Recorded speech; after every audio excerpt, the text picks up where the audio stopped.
There, what up? Dr. Ray here with the Learning Liaisons, and in this video I'm going to talk about the top 5 things you must do right before you go in to take your teacher or leadership certification exam. So stay tuned, get your popcorn ready, and let's learn the top 5 things you must do before walking in to take your test. Let's go. All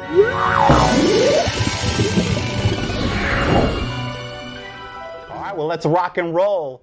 Number 5 on the top 5 list is sleep.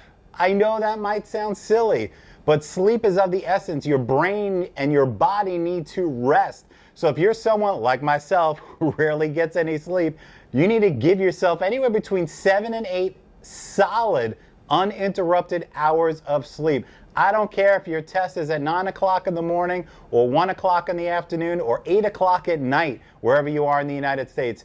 The night before, get your brain the rest it deserves. So if you're sitting there and like, oh, well, Dr. A, I already sleep 8 hours a night, then great, you're already on the right path. Let's talk about number 4.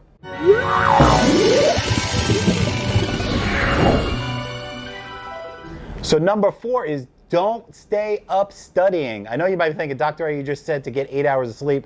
That's 2 different things. A lot of people, I know from my own personal experience, and I'm sure many of you watching this video can attest to this as well, we obsess over memorizing, studying, reading, taking notes, all the way up to the night before a big exam. I don't care if you did this in high school. I did this in high school, college especially, and now we have to take this high-stakes teacher or leader certification exam. Do not stay up late studying. Do not even study the night before. It's one thing to brush out some stuff during the morning or the afternoon or after work if you're in the classroom teacher, but do not stay up till 10, 11, 12, 1 a.m. studying, all right? Even if your test is not until the afternoon the next day, you might be thinking, Doctor, I don't have to get up until late. My test is not until the afternoon and tomorrow night. What's the difference? Well, here's the difference. If you have been studying and had a plan, whether you're in our prep courses or not, if you have a study plan and you've been prepping for the last 3, 4, 5 weeks, however long you are, if you've got to sit there the night before and study and take notes and make more flashcards and repetition, that's another story. You need to reschedule your test if you can. Depending on what test you're taking, you can do it within 24 hours. But that's another conversation. If you're finding yourself having to memorize stuff and reteach your stuff and learn things the night before, you're in a bad position to begin with. Your prep should be already done, complete, confidence, attitude through the roof. Maybe the day before you're reviewing a couple things, maybe taking a last-minute practice quiz or practice test, but no heavy-duty studying the night before, especially if your test is the next morning. So do not stay up studying.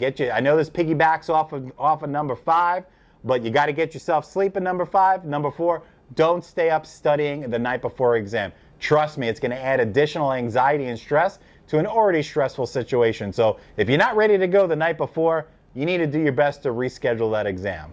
All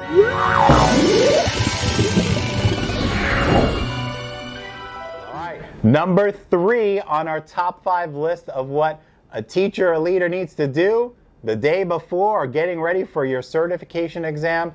Number 3, eat a healthy breakfast. I know we tell our kids that in school all the time, and parents, if you're a parent as well, we all know this, but do we all listen to our own advice? Of course not.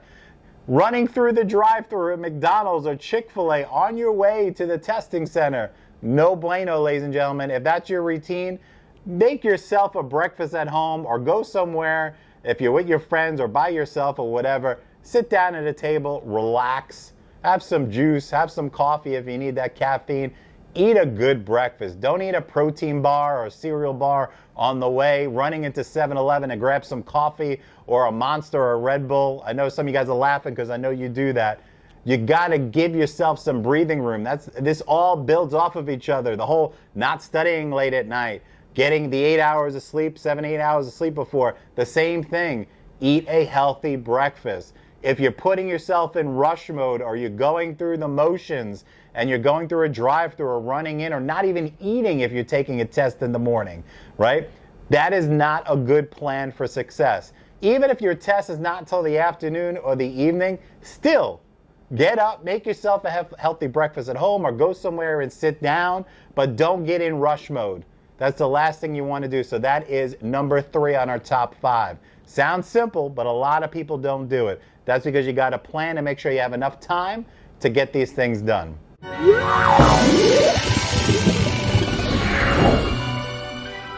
Number 2 on our top 5 list. This is very important, and most people do not do this. Remember, you're walking into already a stressful situation, whether you've never taken your exam before or you've taken it 2, 3, 4, 5 plus times. Your job is on the line, your college career is on the line, whatever situation you're in. A lot of people don't do what I'm about to reveal to you, and it's so simple. I don't care if you're taking the Praxis exam, TExes exam, the CBest, GACE, FTCEs here in Florida. It doesn't matter what. The site that you go to sign up for to register for your test, where you get the skills and the blueprints, all that information about the exam, they all have tutorials. Now, these are the same tutorials that you have to take when you go in to take the test. You know, when you sit down at the computer and they have a 15-minute window blocked off, it doesn't really take that long, but you sit there and it shows you what the screen's going to look like and all the buttons on the top and how to mark the questions. And if you have to write an essay on your exam, what to do, what not to do, how the whole computer system works. Guess what? That information is all on your website, whether it's ETS, Pearson, doesn't matter, whatever company you're signing up on to take that state exam, they have a tutorial. Hey, do it the day before, or even 2 days before. I'm telling you, do it the day before, not the night before. Go through and watch that. And some of you guys might think, well, Dr. A, why am I wasting my time doing that? I just have to do it there. Don't you think it might lower your stress levels a little bit if you knew what to expect before you walk into the testing center? Don't worry about, you're stressed about remembering all this kind of nonsense in your head, and you're sitting there in the cubicle in the testing center, and you just want to get it over with. You want to get going because you want to spit all that information out and get all the questions right, but then you have to sit there and learn about all these buttons and stuff. You're like, just get me through this.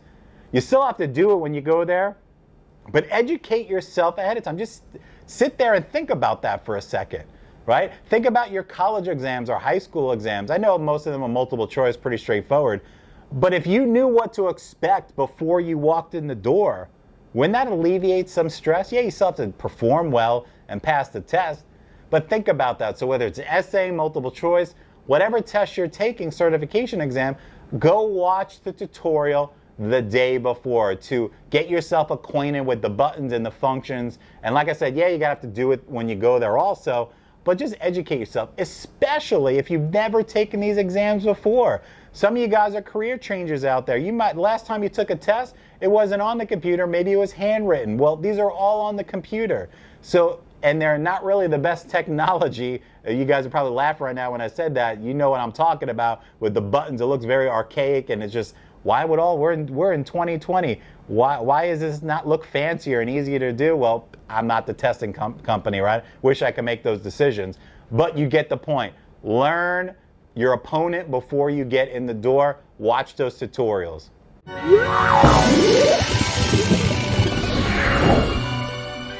Are you ready for number 1 on our top 5 things that all smart teachers are going to do before they go in and take their state certification exam for teaching or leadership? You ready for number 1? Number 1 is kind of a accumulation of a lot of different small things that kind of go together. All right, so our number 1 on the list, this has to do with the morning of the exam. Are you ready? There's 3 parts to this because I want to make sure I get you all the important stuff. You ready for this? It's 3 parts. Number 1, I'm laughing because, I'm trying to cram everything to help you guys as much as I can. So number 1 is show up early, right? Show up early, leave all of your personal belongings in your car before you get out, and do not study in the parking lot of your testing center. So show up early, leave all your stuff, meaning your phone, watches, jewelry, anything you're not allowed to have in the testing center that they make you put a locker in. Just eliminate all that nonsense. Leave everything in the car. So show up early, leave all your personal belongings in the car, and do not study in the parking lot before you run in to take the test. That just goes off of one of my earlier points about staying up all night trying to study. Same thing. I always laugh when I was teaching high school back in the day, or even my college students over at UCF when it's final exam or midterms or any kind of test, and I walk in there and everyone's trying to learn stuff right before I'm about to deliver the exam. Guys, we all know that that's not successful, right? So leave that stuff at home. I know it's going to freak people out because they want to do it, but just don't do it. Trust me, you're going to lower anxiety levels. You're going to have a much better experience with a clear head walking in those doors, checking in and taking your test. So number one, show up early, leave all your personal belongings in the car, obviously a wallet or something like that. You need your ID, but you want to bring your wallet in the place, right? But leave all your jewelry and stuff at home. You don't need it, you can't bring it in there. So show up early, leave personal belongings in the car, and do not study flashcards and notes in your car before you walk in the door. All right, so that is my top 5 list of things that all teachers and college students need to pay attention to and execute the day before, the morning of taking their teacher or leadership exam. So here at the Learning Liaisons, we have a rock star list of teachers that these are people that live and breathe this content and teach every single day, delivering on-demand video courses for you on a wide array of teacher or leadership certification exams on our website at thelearningliaisons.com. So if you want more information, check below this video in the video description. We have all kinds of links. We got free test prep resource groups on Facebook. We've got a lot of cool videos on this channel. And I'm going to leave you with the words I tell thousands of teachers every year that we work with here at the Learning Liaisons. Always remember, it's when you pass, not if you pass your certification exams. We've got your back. Have a great day. Great rest of your week and a rock star weekend, and we'll catch you in the next video.